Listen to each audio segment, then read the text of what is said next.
My name is Judge Jim Warren, and this is my story.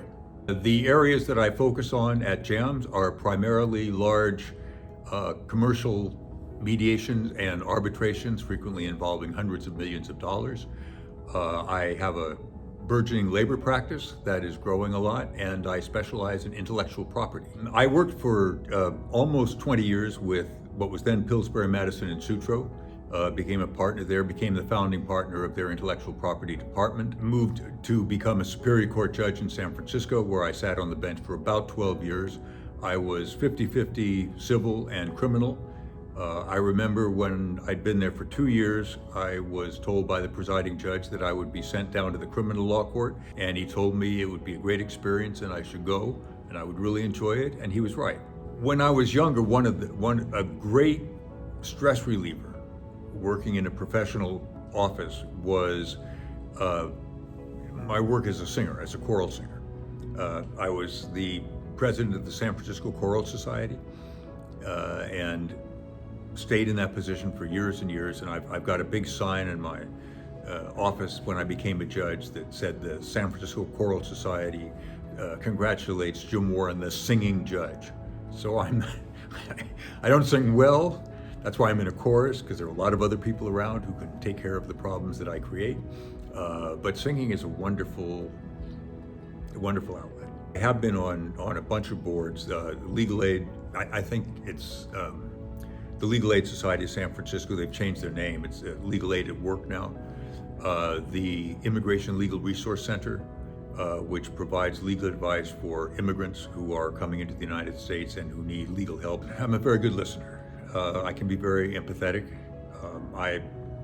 When I have pre-mediation calls, I ask lawyers 3 questions. I said, look, suppose the mediation is successful.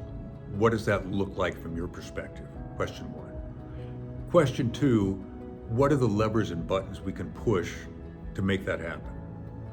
3, every mediation has topics and subjects that are very important to the lawyers or to the parties and take up an awful lot of hot air time, but they don't move the ball forward at all. Let me know what those are so that I can listen to them, acknowledge them, understand them, give them their just due, but then turn the course of the conversation over to the areas that are more likely to get us to resolve the case. I had several friends who had been with me on the court who had left and had gone to JAMS.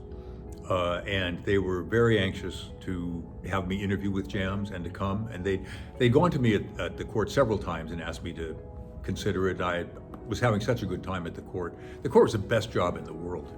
So much better than being in a big law firm. You don't have to win anymore. You just have to be right. Do the very best job you can being right. But finally, I had been the law and motion judge in San Francisco for 3 years. That's a very heavy duty job. And I figured it was time to move. So I submitted my resignation, talked to my friends here at JAMS, and came and transitioned over here. And it was just like I had a different office, but it was the same work. So many of my former colleagues on the Superior Court, the Court of Appeal, were here at JAMS. So many of the lawyers I'd worked with in the courts were here at JAMS. It really wasn't much of a transition at all. It was delightfully pleasant. So I remember giving a speech at the request of an organization, it was quite a while ago. It was the National Association of Gay Judges, I believe, and they were having their meeting here in San Francisco, and they asked me to be a speaker. And I did, and I remember getting up and starting it off by saying I never thought that I would be a speaker at an organization that I would never be asked to join. Because for years, the whole coming out process it takes time. It takes a long time. And for years, that was not part of my life, not part of my public life. What can ADR do to support diversity efforts? Try to bring in more neutrals who represent a more diverse community. JAMS is working really, really hard at that, and they're doing a great job. Bring in a more diverse staff.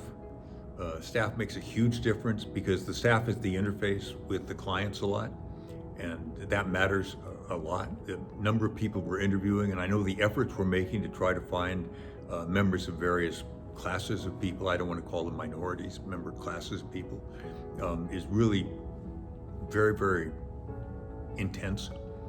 Um, the truth is, it's difficult, just by the nature of the way groups have been excluded over the course of years. I think if I were to write a book about my life after, which would be more interesting from the point of view you're looking at than my life before, which was very professional, but very predictably professional, would be sort of along the lines of the Frank Sinatra song, and I promise I won't sing, which is I Did It My Way. I'm Judge Jim Warren, and I'm proud to be a mediator and arbitrator at JAMS.